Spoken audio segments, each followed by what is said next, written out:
Sliding is literally the worst and creepiest thing I've ever seen in my entire life. What is up, you guys? Today I'm back with my Netflix series. You guys have asked for this series to come back, the what I watch per month videos.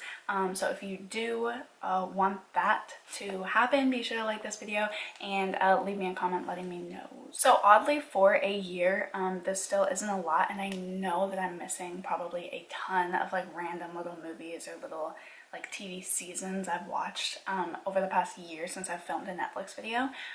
But for the most part, everything that I remember and have something to say about, I guess, I have written down. So I guess let's just get into it because I don't want this video to be super long. First I have Bob's Burgers. If you know me at all, you know I watch that all the time. I do hate that they took it off Netflix, but I have been watching it on Girk's Hulu account.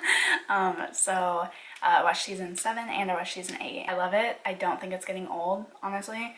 8 seasons and there's still, like, I laugh out loud at least every single episode at some point. So definitely I'm not getting tired of it, and I really hope that it sticks around for a very long time. I watched season 6 and 7 of Hawaii Five-0. If you guys know, I've been watching that show for I've been watching it for a very long time. I get in these moods where I really am not like feeling it, and then I'll get in these moods where I just binge it, and I was definitely in the mood for it, so I just binge watched 6 and 7. 7 was probably my favorite season of all of them, so it's still really good in my opinion. Then I watched How to Get Away with Murder seasons 1 through 3. I'm watching it with my mom, and then we're in the middle of season 4 because it just got put on Netflix. You literally can't say anything about that show without like giving something away, so there's not really much to say about it that I can say. I think it's super well acted. I think it's amazing. Sometimes it's a little slow to me. I mean, there's always something happening, but like the storyline to me is just like, okay. I would say about half the twists I see coming, half I don't, so that's always fun for me because typically I'm I watch so many movies that I'm pretty good at like calling out when things are gonna like happen. But with that one, it's pretty surprising, so I do like it. Then I watched New Girl season 6. I'm so sad that it's over. I mean, I know that there's 7 too, and then 7 I think is when it's fully over, but you can tell it's just like getting to the end, and I saw like this Instagram picture caption or something talking about like their last filming day, and it was just so sad. I love that show, but again, with really good shows, I think it's important to end on a really high note. So I'm actually glad they're ending it when they are, because I don't think there's much more to tell since everybody's kind of going in their own direction. I don't think that there's a lot more that they could do with it without dragging it out. So I'm actually glad they're ending it, but it is sad. Definitely a show I can rewatch over and over again though. Then I watched Mindhunter. Oh my god. I watched like the first 2 episodes, didn't think I was going to be into it, but I love serial killers. I thought it was amazing. It's a true story. Part of it, like 1 or 2 episodes, take place in Salem, so pretty. Yeah, we had a serial killer, what's good. It's not something to be proud of, but whatever. Honestly, it's only 10 episodes I think that they have right now for the first season. I don't know if they're gonna do more or stick it with the 10 season. I like these 10 episode seasons. I think that it makes like the writing have to put kind of a lot into a little bit, but it makes it very entertaining. I really like them. I think Netflix is who has been doing that. I think Mindhunters is a Netflix one.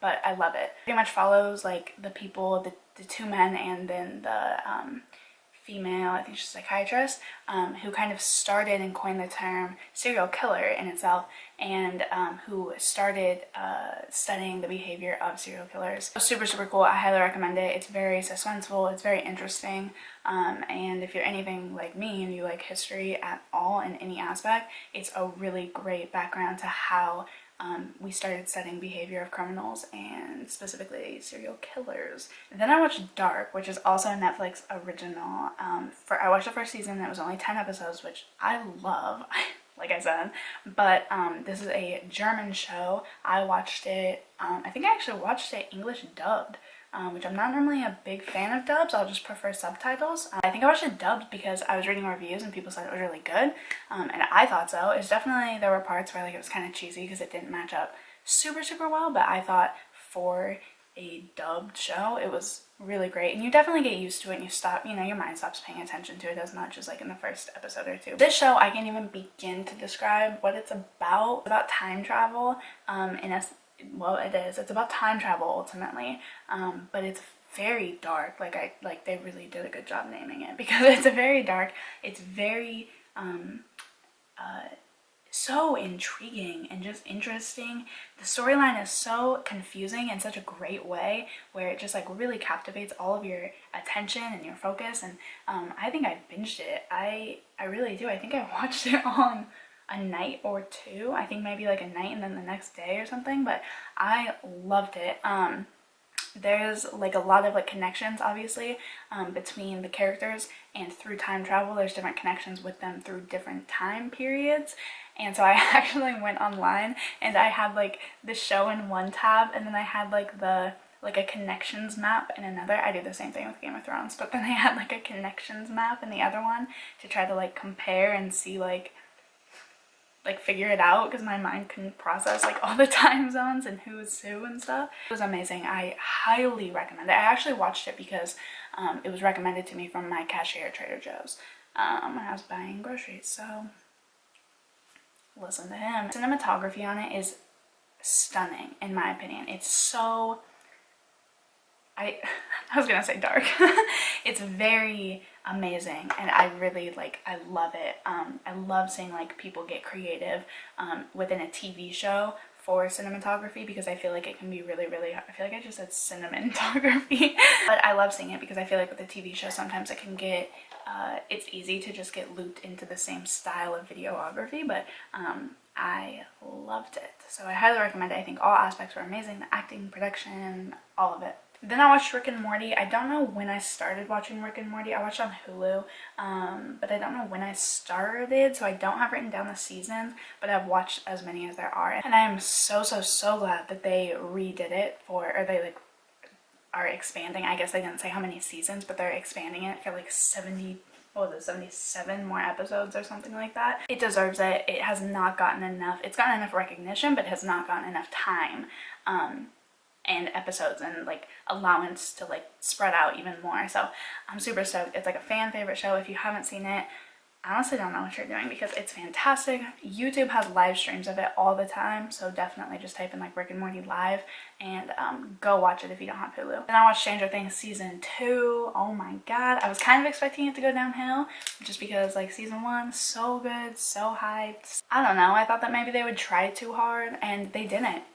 And I'm super glad. I still thought that it had the same oomph. I still thought it had the same creativity. I didn't think they tried too hard to push certain humor, with Dustin, since he was such a fan fave in the season 1. I thought maybe they would try to make him extra funny with those little quips and one-liners and whatnot, and then it would kind of be oh, they're trying too hard with that character, but they didn't. He had the same level. It seemed very natural. It came off natural. There's definitely more story to be had, and I'm stoked on it. And I watched Grey's Anatomy season 13. I thought it was good. I'm never gonna stop watching Grey's Anatomy. As long as they keep putting it out, I'm gonna keep watching it. But I do think that it's getting a little old, and I do hope they end it soon. I know that it's so bad because I've said that about so many of some of my favorite shows, but I just would hate to have them get old. I would hate to have them be iffy. I'd rather them just end on a high note. I'm gonna keep watching it. It's unfortunate, but I am. But I'm not necessarily a die-hard fan anymore. And then the last thing that I can remember watching is Love, Simon, because I watched it 2 days ago. I actually came home and watched the last third with me, or maybe half of it, and I was so invested. I was on the edge of the seat trying to figure out who it was, and then I knew it, so I was I fucking knew it. And I was so invested. The acting on that was amazing. This is gonna sound so bad, but I couldn't connect with Leah, and I know that there's Leah in the Offbeat, the new book, and I'm sure they're gonna make a sequel to the movie as well.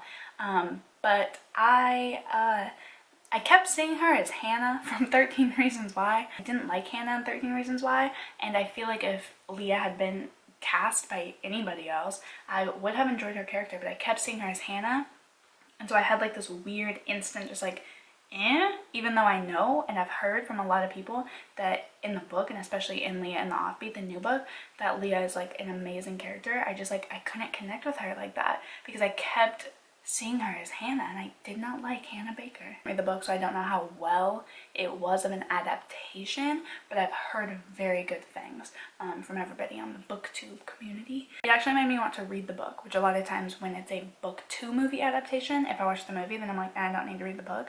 But it actually made me kind of want to read the book to see like the comparison. And then I want to read Leah and the Offbeat to see if I can disconnect the 13 Reasons Why from it. So that is everything that I can remember watching in the last year. I know what you guys have been watching recently, or just give me some recommendations for things to watch, because I really do take them into consideration and watch almost everything that you guys tell me to. I hope that you guys enjoyed this video and this little series coming back. Again, let me know how you feel about me making it a monthly thing again in the comments down below, and give this video a huge thumbs up if you did like it, because it helps support me, support my channel, and God knows everybody needs it on YouTube right now. So I hope you guys are having a great day, and I will see you in the next video.